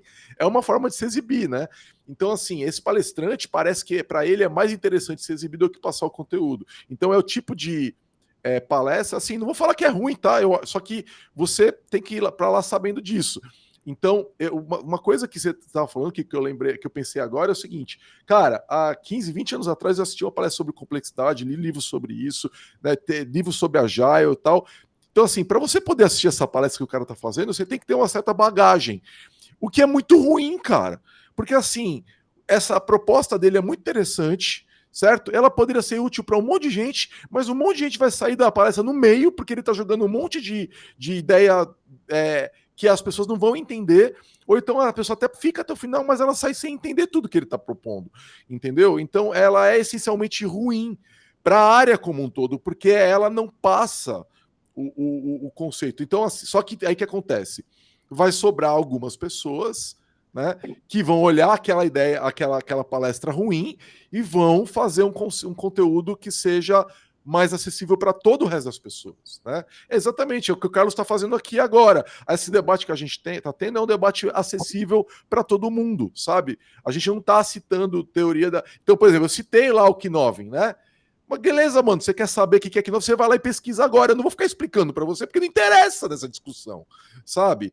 Então, assim, é isso. Você tem que ser capaz de entregar o conteúdo. Vamos lá, galera, é um vídeo de 1 hora. Você quer aprender um negócio, você lê um livro, você faz um curso, entendeu? No conteúdo de 1 hora, você tem que ser extremamente didático. Sabe, isso aqui não é uma aula de faculdade. A palestra dele não é uma palestra feita numa faculdade para um mestrando, entendeu? É um conteúdo de 1 hora, é assim, ó, é um lanchinho.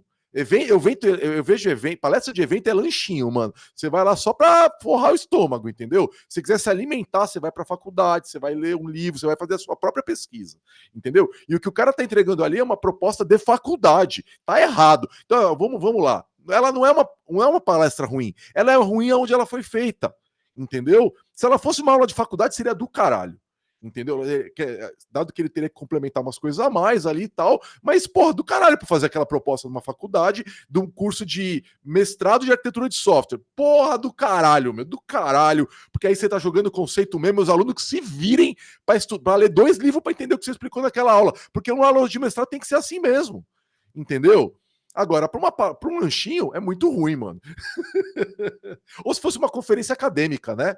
Então, a Sociedade Brasileira de Software, eu acho que ela faz uns eventos acadêmicos, acho que é ela, não tenho certeza, né? Porra, essa palestra num evento acadêmico do caralho, entendeu? Agora, o NDC, que é onde foi feita essa palestra, não é o lugar para isso, sabe? Não é. Mas aí entrando aqui, vocês estão passa falando insegurança. o tipo de arquiteto também, né? O cara pode ser o tipo de arquiteto que não está necessariamente vivendo código 90% do dia dele, talvez seja 10%, talvez seja 10% a cada 15 dias, e aí varia muito nisso, né? E, assim, o meu ponto é que eu concordo com... A minha questão seria, de quanto em quanto tempo uma empresa, um arquiteto de software repensa como ele faz a coisa? E os seus fundamentos e o seu ferramental do dia a dia? sabe? Porque o que é muito defendido em alguns lugares, e a questão lá do Max Planck, que fala sobre a ciência avança de funeral em funeral. Isso daí é uma frase que todo mundo meio que conhece, é uma hipérbole, né? Uma extrapolação. Não sei se ele falou essa linha exata, mas isso todo mundo repetiu desde que eu sou adolescente, eu conheço essa frase.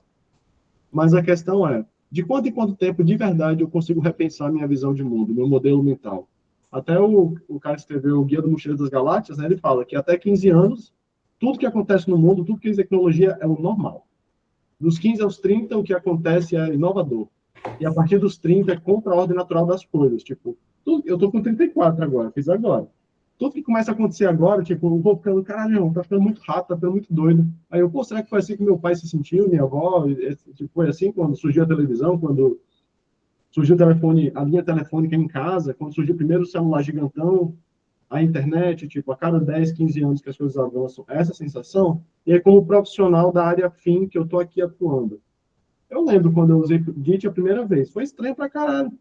Eu usava Subverse, todo mundo usava Subverse, usava Tortoise. O conceito por trás de Git, eu não era um cara formado ainda, eu estava na graduação, pô, mas eu estava usando no mercado de trabalho, SVN era assim, assim, assado. E agora, como é que isso aqui mesmo? Aí eu tenho que mandar isso aqui para onde? Para o GitHub? Sabe? Não, mas cadê o servidor interno aqui? Não, não precisa, servidor público. Blá, blá, blá. E é assim, você é empurrado para algumas coisas, mas aí você, se você não é empurrado, quando é que você vai? E com quanto tempo você se renova? Para a galera que está entrando na área de trabalho ou tal há um pouco tempo, eu sempre falo, cara, atualize seu currículo a cada 6 meses. Não precisa ser antes. E só pense em mudar de empresa a cada ano. Nunca precisa, porque senão você fica o tempo todo. Eu já vi gente o tempo todo pensando de, pô, olha só essa oportunidade. Cara, você acabou de entrar numa empresa. Por que você está pensando na próxima? Tipo, onde é que está sua mente? Então, se você está o tempo todo também de, cara, você viu que lançaram uma nova arquitetura assim, o assado, ou então você viu essa empresa que está competindo agora com. Sim, ok, sabe? Mas como é que você filtra e como é que você vive? Porque se eu tiver o tempo todo tendo que me atualizar, eu não tô em momento algum executando nada concreto. Eu estou sempre mudando tudo. Se eu estou sempre mudando tudo, não existe nada. Entendeu? E aí o ponto que eu acho da palestra é quais são os gatilhos? Sejam eles marcos temporais, que você, não, a cada 3 anos a gente revisa a arquitetura aqui na empresa. Só para revisar, para ter certeza que a gente está no caminho certo. Ou não, a cada um ano. Porque fala, não, ele está o tempo todo revisando. Meu irmão, você está o tempo todo revisando, você está fazendo o quê? Não tem como. Alguém está mentindo. E eles têm que saber quem está mentindo e por quê. Eu estou mentindo para o meu chefe, dizendo, não, pô, estou o tempo todo sabendo de tudo, porque eu estou o tempo todo pensando como é que a gente... Sim, mas você está o tempo todo pensando com a sua mente, com seus conhecimentos, com o seu modelo mental. Você não pode me dizer que você está o tempo todo pensando nisso e é o tempo todo se atualizando. Tipo, tem alguma mentira nisso, algum nível de mentira nisso. Eu acho que o ponto principal é, assim como na ciência, a cada quanto tempo você consegue de fato atualizar o seu modelo mental com novos fundamentos computacionais, etc. E você de fato sai do monolito para o distribuído, ou para o híbrido, o AWS Post, ou então você agora, não, agora eu saí de HTTP 1.1 que está lá, eu estou HTTP 2 e agora eu estou no Quick. E o que isso muda para mim? Não muda nada. Eu precisava saber, tipo, cara, a questão que eu acho que o vídeo traz em alguns pontos é, ok, quanto que eu tenho que parar e pensar sobre, e o ponto que eu trouxe um pouquinho atrás, né? Tem uma empresa que cresceu, fundou, tem 3 fundadores, aí chegou 5 pessoas depois que ajudou a crescer, estão juntas há 10 anos. E são os permanentes da empresa. E a empresa agora tem 50 pessoas. Os outros 40 são semi-permanentes, mas eles não viveram juntos a batalha e etc. E aí a questão é, de quanto em quanto tempo, de que forma os permanentes revisam o que pensam, a estrutura da empresa, a forma de organizar a empresa, os incentivos que a empresa tem. Se disser para mim que é o tempo todo, eu digo que é mentira. Bullshit, sabe? É que nem um jogo de cartas. Mentira. Não tem como, pô. Ah, não, mas eu tô o tempo... Eu constantemente... Show. Constantemente não é o tempo todo. Qual é a constância? É trimestre? Semestre? É ano? Eu acho que esse é o ponto. E eu não sei com quanto tempo vocês tipo, revisam e tal. E o cara... ele transpõe o conhecimento de uma outra área e fala, a gente devia pensar assim. Eu, certo, mas qual é o ponto concreto que você está me dando? Você gostaria que eu revisasse a residualidade das coisas com que tempo? De que forma você está me sugerindo que eu fique consciente disso? Aware, né? É alguma ferramenta que eu deveria usar para interpretar e saber o quanto eu estou, né, carregando coisa residual comigo? Qual é qual é a execução? Porque, pô, você vai dar uma ideia, massa, aí você sai do negócio tipo, ok, o cara me provocou bastante e não me deu nada para usar no meu dia a dia. Diz que eu estou fazendo várias coisas imperfeitas ou erradas, eu deveria revisar o que eu estou fazendo. E qual é o próximo passo? E é isso que me incomoda hoje em dia em muitas palestras, por isso que eu gosto de palestra técnica, de algum conteúdo que eu estou muito interessado. Eu abro o YouTube, vejo a palestra, vejo o título, vejo o cara, pulo um pouquinho a palestra, pô, parece interessante, aí eu vou e vejo. Vejo vezes 2. Se eu gostei da palestra, aí eu vou diminuindo o ritmo da palestra. Eu começo em vezes 2 só para ver para onde é que está indo o negócio. Aí eu, pô, isso aqui tá denso, tá legal, o cara é bom, vou para 1.75, 1.5, até que eu vendo meu tempo inteiro pro conteúdo que a pessoa tá me dando, porque ela, tipo, os vídeos sobre Java da JVMLS, que é um dos melhores vídeos de Java, eu vejo em geral em 1 e 1.25. Porque é denso, porque é foda, porque são os caras da hora, com 20 anos de Java, falando da coisa concretíssima, de cara, por que a gente faz as coisas como a gente faz? Por causa disso, porque se a gente mudar isso aqui, são milhões de linhas que vão ser impactadas, eu não posso. E aí você sente a densidade.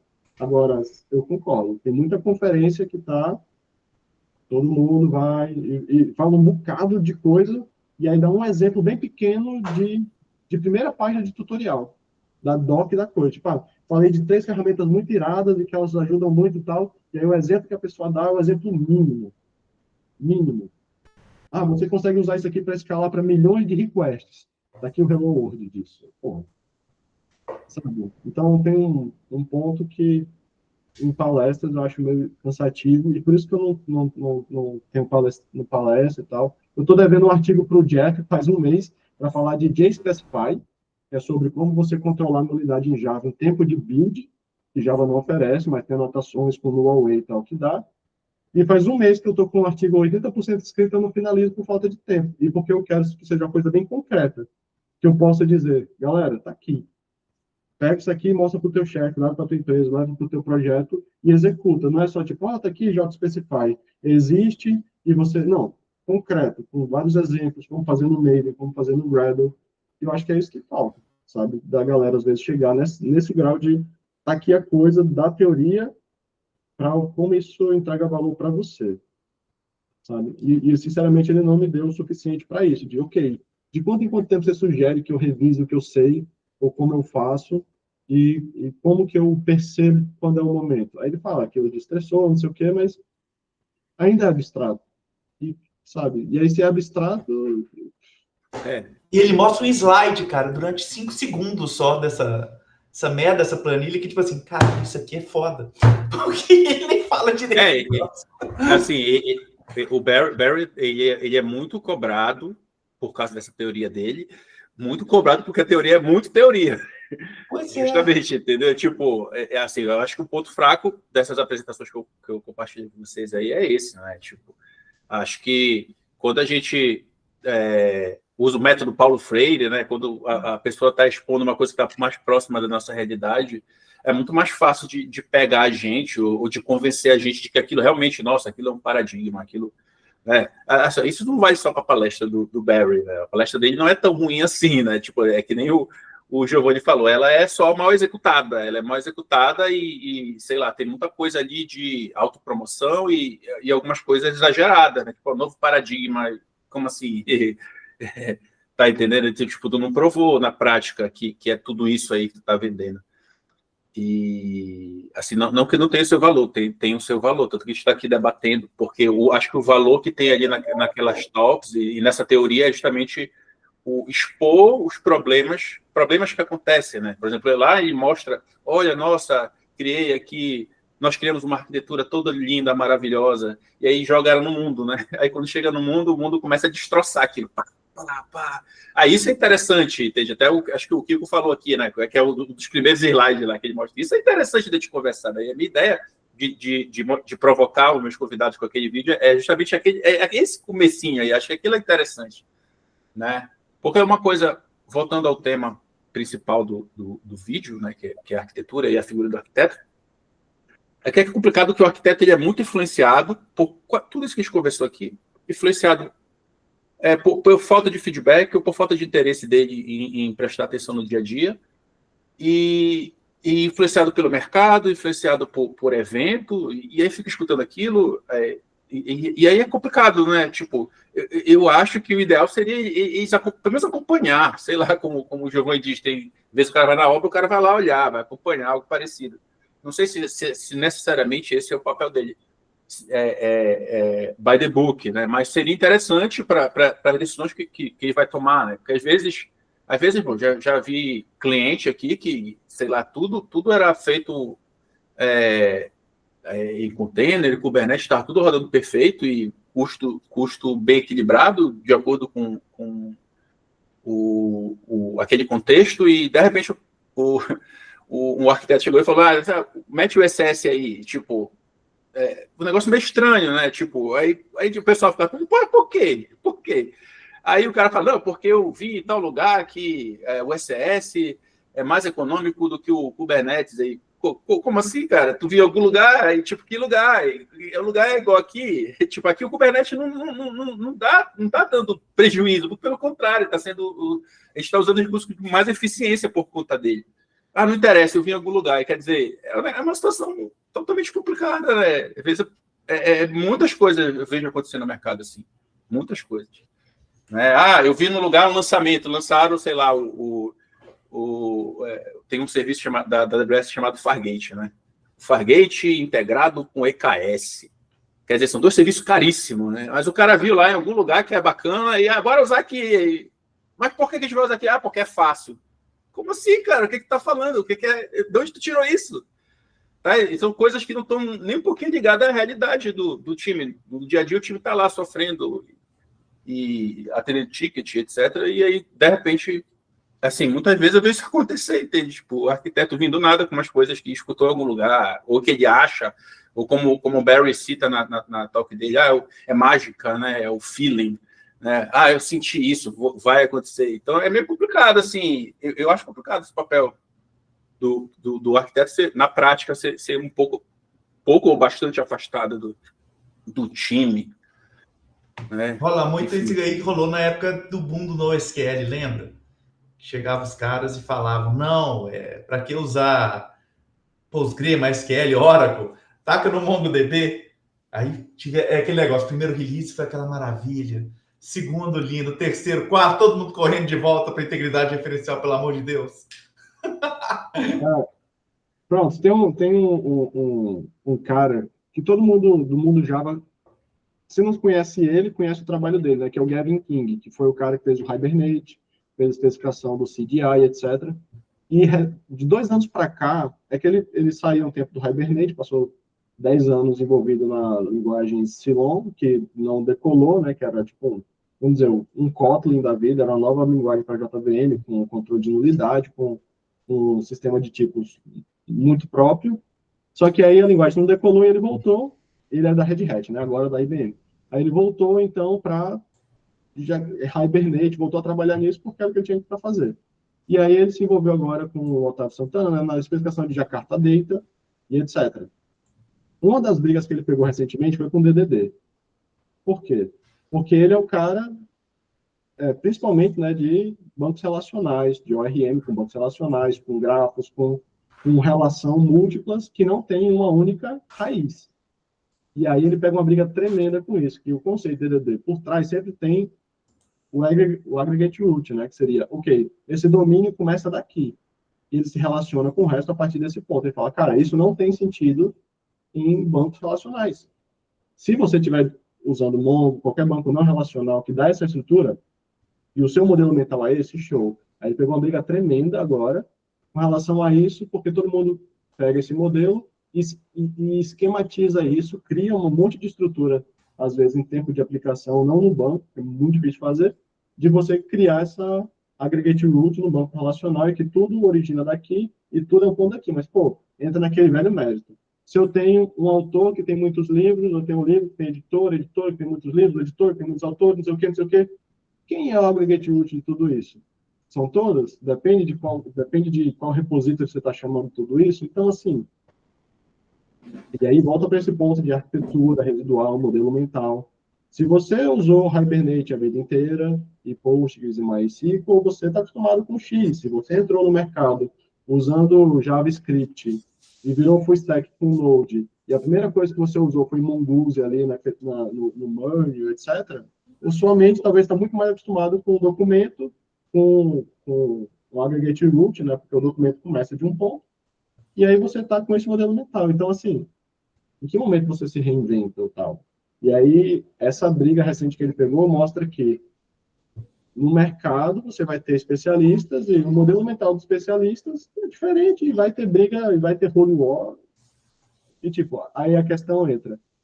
O NoSQL, que veio depois do SQL, foi ridicularizado no começo? Foi ridicularizado por alguém? E aí é quando você pega essas meias verdades. Não, porque em alguns... E aí que está em algum ciclo, né? Que em algum ciclo de bar, em alguma faculdade, algum professor, que era um professor que tinha uma empresa de consultoria em Oracle, em MySQL, em SQL Server, falou, né, esse negócio de Mongo, isso daí está no 0.3, isso aí é brinquedo de criança. Discordo 500%.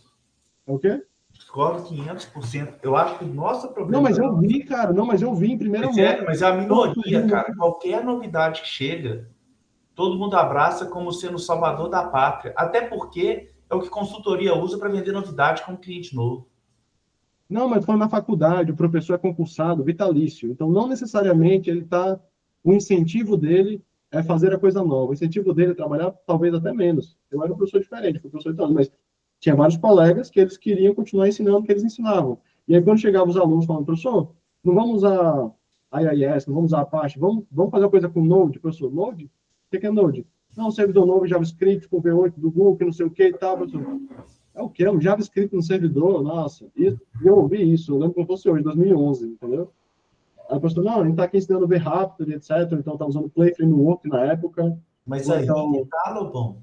Nesse contexto aí da faculdade, faz todo sentido o professor ser o mais conservador possível, porque a ideia do cara é ele passar para o aluno os conceitos fundamentais.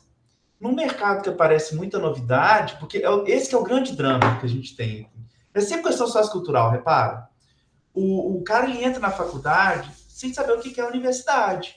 A universidade, o papel dela não é formar para o mercado.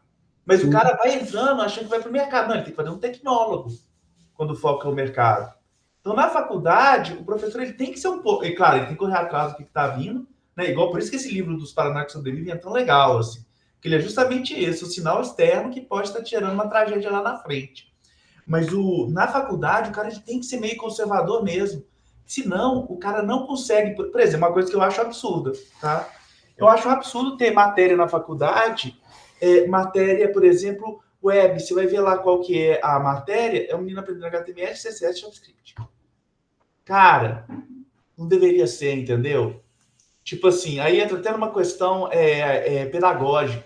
Pega muito isso que eu quase fui pedagogo, sabe?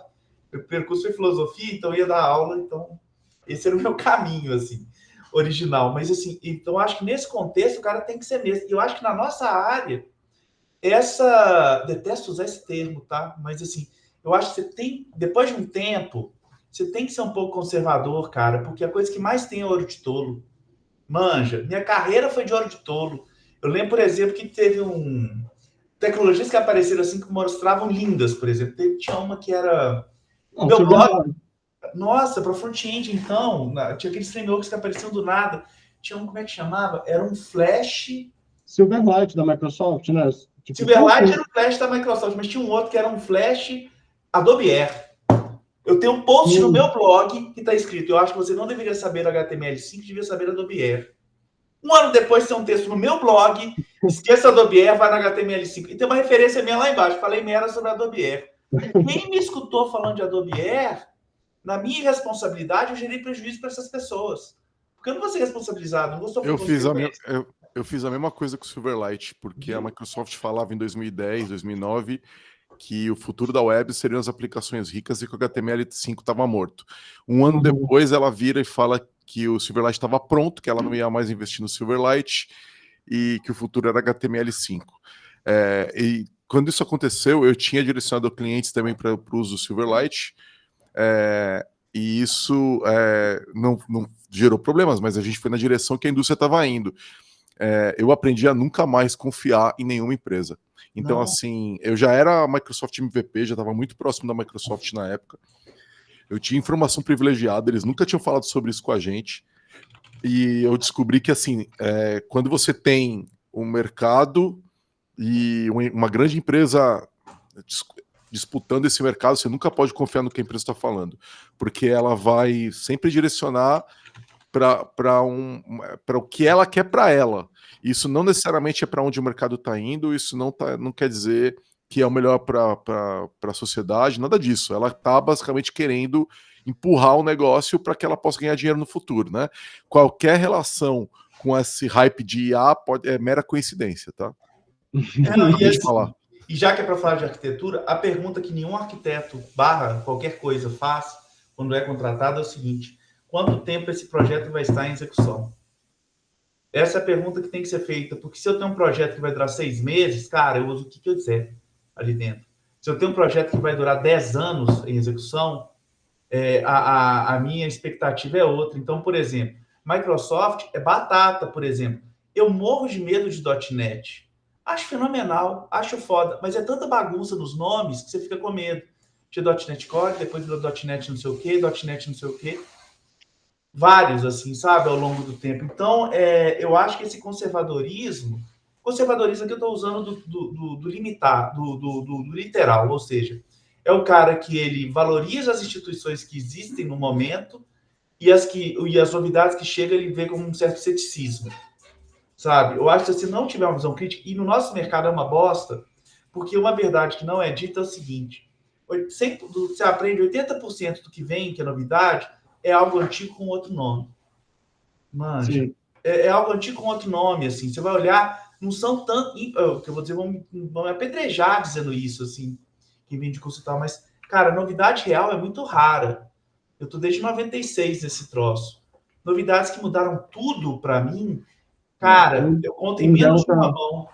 É um delta muito pequeno, né? Você vai surgir uma coisa nova com um delta pequeno e fala, pô, esse delta aqui mudou o jogo. Cara, é um delta pequeno muitas vezes. Né? Olha, pensando aqui de imediato, a web foi uma coisa que mudou tudo, que todo mundo fazia desktop. Docker foi outra coisa que mudou como a gente distribuía software, tá? O Java, com aquela promessa de multiplataforma, foi uma coisa violentíssima, mas está ligado à web, porque era uma tentativa de se acabar com o monopólio da Microsoft na época, que é um negócio que ninguém mais lembra hoje. E teve a cloud. Tipo assim, pode ter tido outros que eu esqueci aqui no meio do caminho, cara. Mobile, né? Vamos lá, mobile com o mobile já existia. Mas assim, você for olhar, em mobile não tem muita coisa. Supostamente o Bill Gates falou que ninguém precisaria de mais de 640k de RAM, entendeu? Eu aqui numa máquina de 64 GB de RAM, mas tudo bem. E se você for olhar, nossa área tem um outro problema, que é das poucas áreas que tem uma involução real. Se você for pensar na máquina de Giovanni tem 64 GB e o que ela deveria oferecer, tá muito aquém. Tá muito aquém. Não, mano. Aliás, recomendo Desktop for the win, mano. Nunca mais eu quero ter notebook na vida. Eu tô no desktop. Você pega desenvolvimento mesmo, evolução de modos de desenvolvimento. A gente evoluiu em produtividade. A gente quase teve um modelo de venda de componentes real na época do Delphi do VB, o famoso OCX e tal. Sim. Hoje você faz tudo na mão. Você programa sua front-end na mão. Sabe? Você teve aquela tentativa de fazer ferramentas case. Poderia ser um caminho, não deu. Sabe? Evoluiu. Hoje a pessoa trabalha mais. É das poucas áreas que eu conheço que eu vejo evolução. Acho que a gente está no passado. Sabe? A gente fica maravilhado com o LLM. Talvez LLM possa até ser a sexta nesse dedo aqui, que eu não estou conseguindo ver nesse momento, entendeu? Algumas coisas estão me ajudando. Por exemplo, Copilot, como revisor de código, tem me ajudado. Quando ele vai gerar código, ele só faz bosta. Mas, assim, para revisar um código, para mim, ele dá insights, às vezes, interessantes. Mas eu tenho que saber usar. Problema. Como que eles vendem a coisa? Computador do Batman, lembra? Na Batcaverna? Que o Batman chegava no computador e disse assim, computador, mostre para mim as localizações em que o Coringa pode estar. O pessoal acha que é o Jarvis, né? Tipo, é o Jarvis do Iron Man. Sim, tá bom, chega. Já terminamos, a gente está no nosso tempo. Bora para a fase final. Aí vamos ver. Aí, em ordem alfabética, por favor, o que vocês estão fazendo na vida pessoal de vocês? E o que vocês estão fazendo na vida pessoal de vocês? E quais livros vocês recomendam relacionados a esse assunto? Livro ou vídeo, etc. Vai lá, Giovanni. Eu tenho um livro que eu já recomendei, acho que aqui no teu canal, Carlos, que é A Guerra dos Chips, que é, acho que é, eu não lembro o nome do autor, agora me fugiu, que ele explica, não é exatamente relacionado ao que a gente está falando, mas tem a ver, e quem gosta da área pode se divertir lendo. Ele conta toda a história da indústria de processador, memória, do silício, né? Nos últimos 100 anos quase. É muito interessante o livro. Ele conta sobre...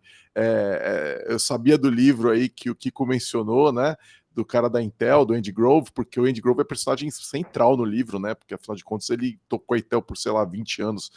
Então, pô, é um baita livro divertido para você entender nosso mercado, assim. Então, eu vou deixar essa dica para quem curtiu esse papo aqui, pode curtir o livro também. Eu, por causa do meu bico de papagaio, que está me imobilizando, meu braço direito, não tô podendo tocar violão. Então, o que eu tô lendo, que eu tô gostando pra caramba, que me surpreendeu, foi Duna. Porque o filme eu acho bem chato. Mas o filme eu acho muito chato, mas o livro me surpreendeu, assim, horrores. Foi o Duna.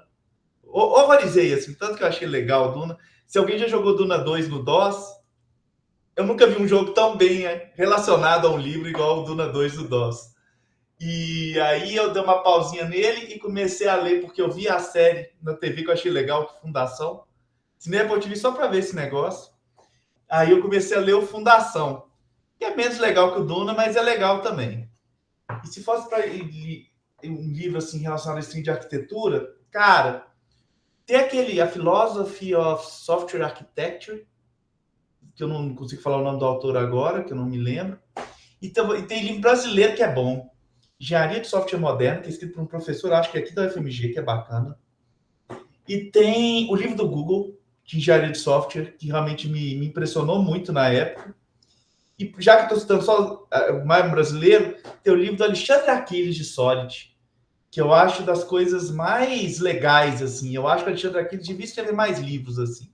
Ele tem um material, um GitHub sobre microserviços, por exemplo, que é maravilhoso também. Mas esse livro dele, eu acho ele até um antídoto àquele veneno que é o Clean Code, assim. Então, se alguém quiser saber de Solid, é 100 vezes melhor pegar o livro do Aquiles. Tem 2 livros de Solid lá na Casa do Código. Mas o do Alexandre Aquiles, eu acho que, assim, o do Yoshiro também é legal, mas, assim, eu acho o do Alexandre Aquiles, se ele estiver escutando aqui, é obra-prima, assim, maravilhoso. Tem dois impressos na Itexto, que ele me assinou, e eu tenho na biblioteca virtual também da Itexto, é maravilhoso. Eu quero só comentar que eu joguei Duna 2, eu fui ver aqui, lançado em 92 para DOS, e puta que eu pariu, eu joguei esse jogo, e realmente era muito bom, viu? O livro, só quando você lê o livro, você vai falar assim, caralho, são os carinhas andando, os mesmos bichinhos, assim, é o livro. Eu ia comentar isso, eu vou ler Duna, vou comprar esse mês, estava combinando com minha esposa, ela está interessada Tá de em ver graça no também. Prime, viu? Ah, tá, a gente tem Kindle. Com relação a vídeo, material na área, uma coisa que eu ia comentar, uma das últimas frases do que foi o quanto tempo esse software está pensando em durar. Tem um cara que já faleceu, é o Joe Armstrong. Ele é um dos criadores do Erlang, né, da linguagem de programação Erlang, do Bean e tal. E ele trabalhava para uma empresa de telefonia dos Estados Unidos.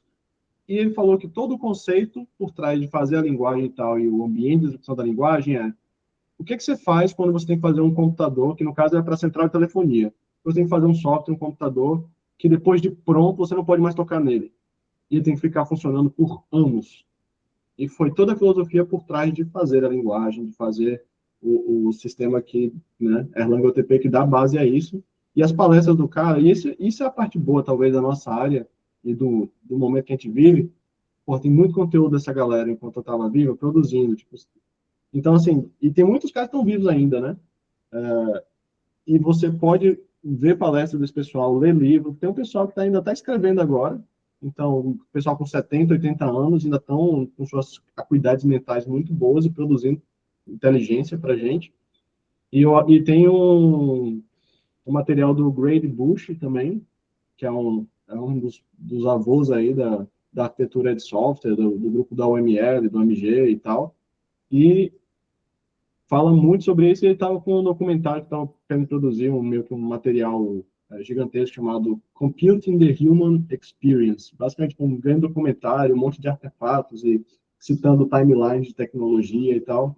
Eu acho que é bem interessante porque eu trabalho com Java, meu foco é Java. Mas, cara, o quanto eu já vi de conteúdo, eu adoro o Titus Winters, é um dos escritores do livro que o Gil citou, do Software at Google. Não sei se foi ele ou se foi o que citou. Mas o Titus Winters, eu sempre acompanhei ele por causa do trabalho dele em C++, porque eu acompanho C++ há mais de 10 anos. E eu não trabalho com C++, só que eu acompanho porque eu acho excepcional o nível de cuidado com a evolução da linguagem, o nível técnico dos caras e o quanto eles falam. No Google tem 300 milhões de linhas de C++, como é que a gente cuida dessas 300 milhões de linhas de código? E isso é excepcional, do ponto de vista de profissionalismo, sabe?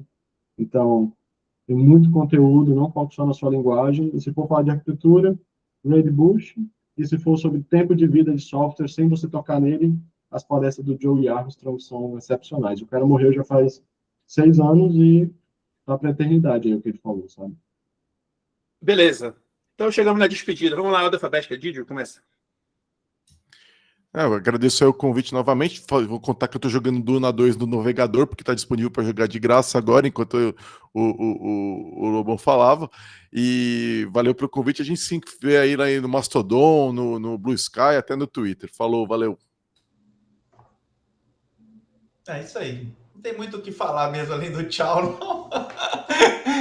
Sempre é massa participar desses trecos com o caso pessoal aqui. Aí só pode chamar que eu venho. Tava meio enrolado, mas consegui desenrolar para mim.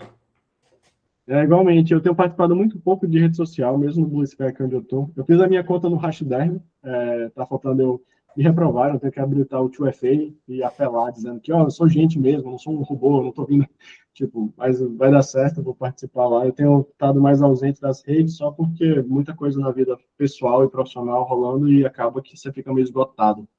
Né? 2 filhos pequenos e muito trabalho acontecendo ao mesmo tempo, empresa nova, mas querendo conversar sobre tecnologia, estaremos sempre aí, à disposição, Carlos. Valeu, meu cara. Beleza, beleza. Muito obrigado pela presença dos senhores, presença ilustre, fantástica para começar essa nova temporada e vamos para frente. Obrigado, pessoal.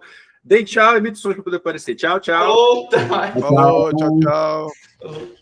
Bom jogo aí de